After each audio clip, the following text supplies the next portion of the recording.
জনদরদী নেতা হয়ে আমি আমার স্বচ্ছ ভাবমূর্তির বলে উড়ে যাচ্ছি মানে এই নয়, আমার রক্তের নেশাটা কেটে গেছে। আবার আপনি এই হাতে অস্ত্র তুলতে বাধ্য করলে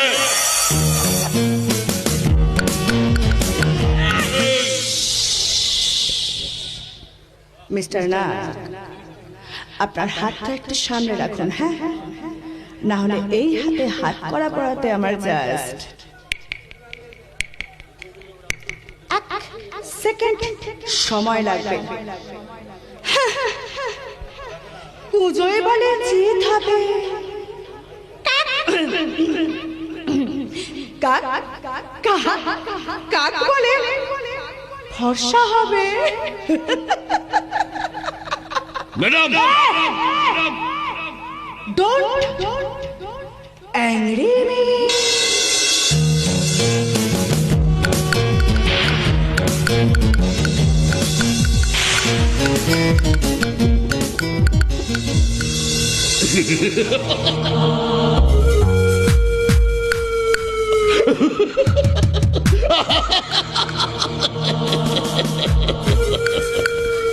আপনার প্রতিটা গুলির হিসাব সরকারকে দিতে হবে। আমার গুলির হিসাব নেয়ারও কেউ নেই, আর দেয়ারও কেউ। অযথা আইন রক্ষা করতে গিয়ে নিজের প্রাণের ঝুঁকি নেওয়াটা কি আপনার ঠিক হবে ম্যাডাম? পুজোয় বললে জিত হবে, আর কাক কাক বলে ফর্সা হবে।